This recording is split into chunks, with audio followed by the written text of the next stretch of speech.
Welcome to a new episode of A Journey with Joanna Marie, where passion and passion lead to your ultimate success. I'm your host, Joanna Marie, and today we're going to be joined by another fantabulous human being who I personally know. Bago pa lang po kaming magkaibigan, but her achievements, they really amaze me. She's a certified public accountant, she's a mom, she's an entrepreneur, and at the same time, she's leading a team of people who has already served 500 people in the insurance industry. In fact, MDRT po siya, or Million Dollar Roundtable member for many years already. So I'm sure you're excited to know her, right? And learn from her. So without further ado, let's call her in. Welcome to the show, Ruthie. Thank you so much, Joanna, for inviting me into your show. I'm very honored. And we're so grateful to you for saying yes and for supporting our beneficiary for today's episode. Dami ko nang na-mention about you, Ruthie, and I'm sure our viewers, they're so excited to learn from you. So, can you please share a little bit more? Who is Ruthie C. Wanson? Yeah. Hi, everyone. Thank you so much for watching. I'm Ruthie C. Juanson. I am a certified public accountant and an executive financial planner. I'm married. I have 2 children. And yes, behind those success, I also came from a broken family. Kaya sobrang lapit ko sa mga taong galing din sa broken family kagaya ko. I really stood up to myself and really study hard to really have a new faith of life. Ika nga, kasi we have the power to change our life. Exactly. From being a broken person to really achieving our breakthrough into our life. Yes, and I totally agree with you. But, of course, maybe some of our viewers is thinking, how did you do it? Gaano kahirap or gaano kadali yung naging journey mo na paano mo napalakas yung sarili mo that despite having that kind of background, you are now living your life according to how you designed it. Paano naging transition? What are the things that you did? Or can you share a little tip sa mga manonood natin na probably meron din silang pinagdadaanan na heartache or pain right now at nahihirapan sila to move forward? Yes, so when I was a child, I was left in my grandparents' house. And also, during that time, mahirap talaga, Joanna. I was only grade 5, then 11 years old. So young. So young, as in. And I really felt abandoned, yung unloved, unworthy. So, parang, bakit ako iniwan ng nanay ko, saka ng tatay ko, bakit ako nandun mag-isa lang, ba't yung mga kapatid ko hindi ko kasama, bakit yung kapatid ko kasama nila, mga ganun tanong. But then, I realized that God is protecting me. So, what is holding me is my faith. That holds me to where I am today. Because I think, if wala ako noon, baka isa na rin ako sa mga nawala sa landas, ganyan. Yes. But I'm not perfect, ha. Marami ring times na nawala din sa landas, pero bumabalik lang ulit. Kasi nga, nandun tayo sa ganung space. Yes. Yeah, and I am always thinking that I have the power. The power to shift where I was before and to my vision. Yes. So at the end of the day, you have yourself and you have your own divine creator na siya talagang nag-hold sa'yo despite of the many challenges. Sabi nga nila, diba, parang in life, when you feel like you are alone, you're not really alone because there's somebody and there's a higher power na kailangan mo lang talagang sabihan na, hey, I need your help right now. Yes. And the power of community is very important. And also self-belief. And I think yun yung pinaka-importanting ingredient in your success right now, na regardless, no, hindi ka talaga pumayag o hindi mo talaga pinaniwalaan yung belief na unworthy ka or unloved ka just because these people na supposedly there for you, hindi ka nila naasikaso. Correct. So, yes. Yes, sabi nga nung isa kong kabarkada, alam mo kung ako yung nasa katayuan mo, baka napariwara na ako ngayon. Sabi ko sa kanya, wala, ito talaga yung choice ko. I need to be a better student because I want to shift my life from where I am today. Kung hindi ko gagalingan ngayon, masasayang yung chance ko to change my Yes. future. So, yun yung sabi ko sa isa kong kaibigan when I was in high school. Yes. So, yun, growing up, I really hold on to my faith, to my belief to myself. Kasi, importante yun na maniwala ako sa sarili ko. Yes. That's so And, true. Yeah. So that, with this, talagang study well and do the community service hanggang sa hindi ko na-realize, oops, graduate na pala ako. Yes. You know what? What I love with what you are sharing to our viewers and to me right now is that I always say this kasi that I am a co-creator of my life. And I have my divine creator, who I call my daddy, to support me in manifesting every dream. So, what you are proving to us right now is that you are really co-creating your life. So, hindi nakakagulat na you become this person right now because you made the decision back then na hindi ka magpapa-apekto with whatever circumstances that you have. And right now, you own your company. So, you are a CPA and then eventually, nag-start ka ng sarili mong accounting firm. Can you please tell us, how was the journey? Kasi sobrang bilib ako sa mga accountants, by the way, guys. Kasi ako, okay lang ako. So lang ako sa math. And it's something talaga na, okay, I want to understand, I'm okay to understand, but not fully immerse myself into it. So can you please tell us, ano yung journey being a CPA na parang doing things on your own and then having your own company? Okay, so after I passed the board exam, I took the corporate world for 10 years. Oh. 10 years then, I was an auditor, also a controller of a telco company.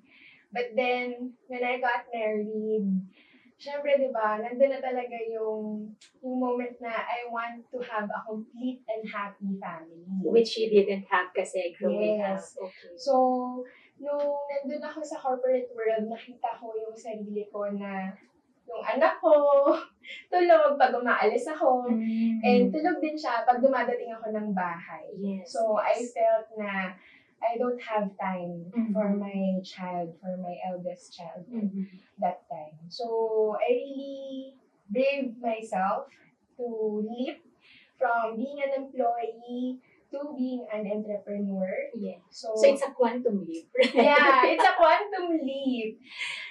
Really. And at first, sobrang natakot pa ako. Kasi nga, paano yung yung sustainability, ganyan. Yes. I'm grateful that I am supported by my husband. Mm-mm. He's still working back then in corporate world as also. So, I have a chance to try myself sa real world Yes. of entrepreneurship. Mm-mm. So, ang dami nag-invite to become a financial advisor. Also, sabi ko, this is my time to also practice what I've learned from the corporate world to the small companies, diba, in the Philippines. Specifically, Manila. So, dito na naman ako lumaki. So, yun.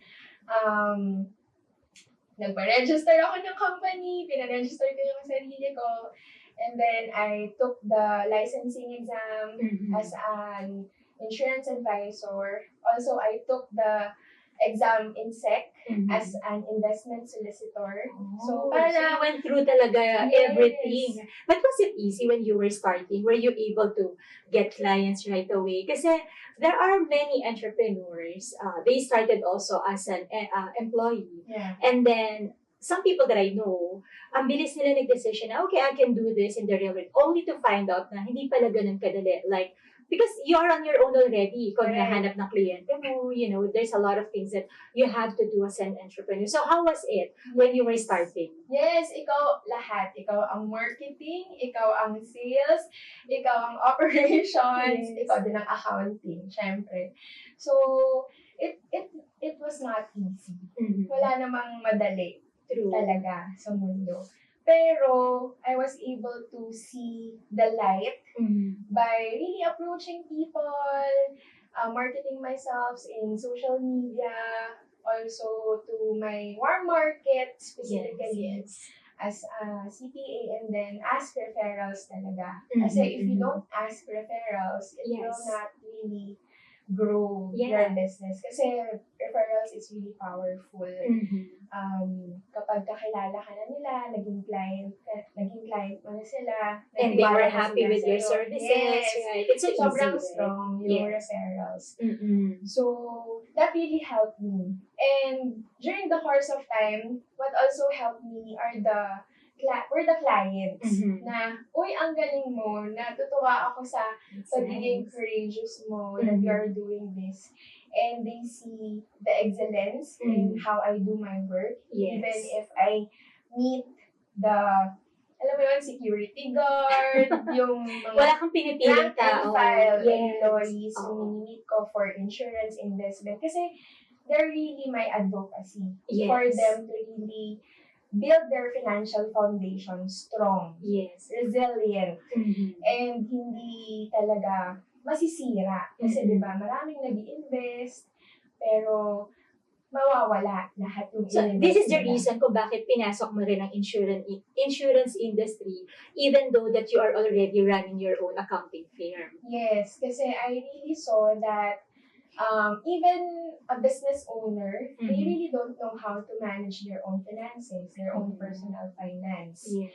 So from business to personal finance, matutulungan ko sila well-rounded financial advisor. Not Yes. just in their business, but also into their personal finance. Ganon din naman, kabaligtaran sa mga employee, personal finance, then I want them to lead them going to business owners. Yes. So, ito naman yung call ko for this year to really build some trainings, modules that can help employees for them to be confident Yes. to really leap from being an employee to being an entrepreneur. Kasi To also have the courage. Katulad yes, to also have the courage. Kasi maraming takot magnegosyo dahil syempre sa LGUs, sa BIR, lalo na sa tax. So, hindi kasi nila alam what is there. So, the fear of the unknown. Yes. So, I want to step up myself to really teach. Yes. Really teach. So, in terms of your passion, okay, can you give something to our viewers right now when you were pursuing your passion and where you were starting on that journey? Ano yung possible na advice na mabibigay mo sa kanila para hindi sila panghinaan ng loob along the way? Alam mo yun, yung resilience, yung grit, yung courage, all these things, maging intact with them regardless kung ano pa man yung possible na challenges na dumating in their lives. For me, talaga number one is pray. So, hold on to your faith because your faith will really move mountains, ika nga. Yes. Whatever is in your vision, believe into yourself. So, number two, believe. Pray, believe. Because no one else can move your own mountain but only you. And yun nga, sobrang powerful kasi na maniwala ka muna sa sarili mo. Kahit kasi gaano kadaming tao yung maniwala sa'yo, kung hindi ka naniniwala sa sarili mo, it won't happen. Yes. It Or won't happen. the other way around, that people will never start believing you until you start believing in yourself. Correct. Right? Yes. Because it's different. It's different because you're coming from a different state and energy at the same time. Yes. So having said that, can you please share to our viewers naman any life hack that you have? When I say life hack, probably this is something that you have been doing for a very long time in your life. Tapos biglang na-realize mo, ito palang something na to, ito pala yung nakakatulong sa akin para it's easy for me to achieve my goals or it's easy for me to do something or achieve something. Meron ka bang mga life hacks? Probably give us one or two. Yeah. So, in connection with what I've said a while ago, pray, believe. Yung third ko is my life hack. Just do it. Do it talaga. So, being a risk taker. So, I know that nandyan yung fear, nandyan yung doubt, but hell yeah, just go and jump and do it. Kasi not unless you're trying something, you won't know what is in store for you. Paano kung mag-work, diba? Kagaya nung nangyari sa akin, nag-work siya. Mhm. And yes, hindi siya madali, pero with the vision that you have, the dreams that you have, nandun yung mag-a-anchor sa'yo na, hindi, gusto ko buo yung pamilya ko, gusto ko masaya kami magkakasama. Yes. And yun talaga yung humawak sa akin na gusto kong magkaroon ng mas magandang buhay yung Mhm. mga anak ko kumpara dun sa kung saan ako nanggaling before. Yes. So, that really holds me to where I am today. Yes. How do you define na magandang buhay na para sa'yo, pag na-achieve mo to, you feel like I have already accomplished something for myself and also for my kids. Kasi yun nga, sabi mo, it's something that you want to create for them.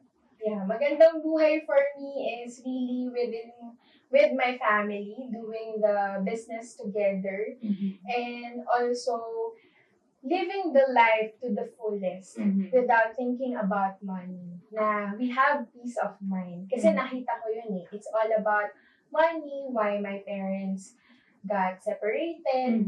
Pero kung talagang naayos yung financial foundation siguro ng pamilya namin before, mas magkakaroon sila ng peace of mind na all is well. And that's what I'm teaching today about financial literacy. So that's why it's kailangan- become an advocacy for you. Yes. Because it's very personal. Correct. Hindi natin kailangan ng sobrang daming pera para magkaroon ng peace of mind. Yes. And yes, kailangan lang natin ng insurance, di ba? So, napakasimple ng buhay, Joanna. And yun nga, you just need to be ensure to yourself that I am saving, I am investing for my future. And yeah, as you do it na confident ka na meron kang naitatabi para sa future mo. As a mother, can I ask you to please say something to all the mothers watching us today? One message that you can impart to everyone. Yeah, for all the mothers out there, step up, mommies. You have the power to really be the light to others. Huwag natin sayangin yung talento na binigay sa atin ni Lord. And at the same time, yung time, kaya natin maging ina, at the same time, maging support to whatever expertise you have currently for other people, for them to step up their game into their life as well. So, be a role model. Step up, mommies. Ang ganda nun, ha? Last question that I have for you, Ruby. Sobrang konti ng time natin. But you know what? I'm enjoying everything because I'm really learning a lot from you. So my last question for you would be about your fashion or your style, okay? Because we're passion and fashion into your Yeah. ultimate success, right? So how do you dress up? And what made you decide that this is the way I want to show the world?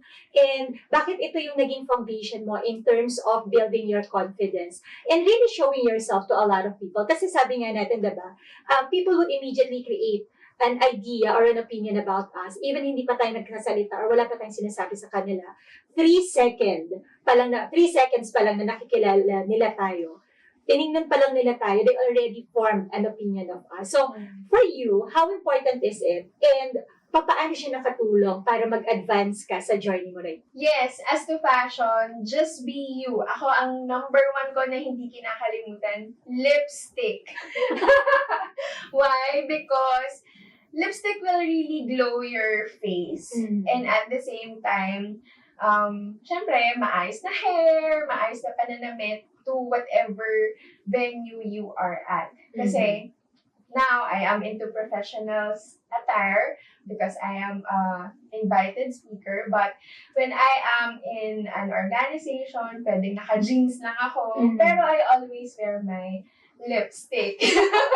Why? Kasi yun nga, parang it's for me a fashion statement that I am beautiful, I am worthy, and I am capable of things. Hindi ako pwedeng tapakan lang ng kahit na sino, and I have the right to speak. Yeah, Yes. Kasi nga lips, diba? So, yeah, just being me is a fashion statement of excellence, Yes. confidence, and being a strong woman. Yes, I love it. You know what? It's as simple as lipstick because at the end of the day, natutunan natin to sa Millionaire Mind Intensive, nothing has meaning except the meaning you put into it. So it can be a Right. simple lipstick for others, but for you, it's an embodiment of your own power and Yes. empowerment at the same time. So you know what, Ruthie, sobrang nag-enjoy ako dito sa conversation natin and thank you for sharing a lot of things about you. And I'm sure all our viewers, they pick up something na makakatulong din sa kanila in their I own hope journey to so. success. I'm sure. So, Ruthie, do you have a last message for all our viewers and anything that you want to promote them or anything na gusto mo silang i-invite and anybody that you also want na pasalamatan? Yeah, so firstly, thank you, Joanna, for inviting me here. And yeah, for those viewers who are watching right now, just be courageous and go and get the dreams that you want into your life. And it's never late, it's always perfect. His timing is always perfect. So, as for my services, I do executive financial planning to my clients. And kahit hindi ko pa executive na ang service ko for you. And also, if you want to have your own business, you can approach me for free coaching. And also, I will help you to build your business so that you can be a business owner. Yes. Yeah. All right. So guys, you just have to follow Ruthie on her social media handles na makikita niyo po below the screen. This episode is for the benefit of Bahay at Yaman ni San Martin de Porres. Maraming salamat po for allowing us to support your cause. Also, special thanks to Sam Chic for my outfit today and to Jennifer Martinez for my hair and makeup. Also, the hair and makeup of our special guest today.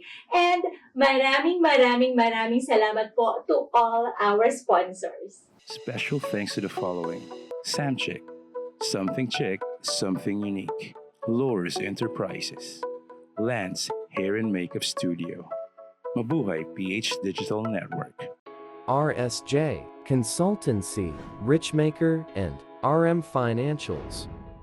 Thank you once again, Ruthie, for joining us in this very special episode and for the insights that you provided. And to you, our dear viewer, we hope that you were able to pick up something that you can use on your own journey to success. We look forward to seeing you for the next episode of A Journey with Joanna Marie. But for now, always remember that you are beautifully and fantabulously created for a purpose. So always smile, and we'll see you next week.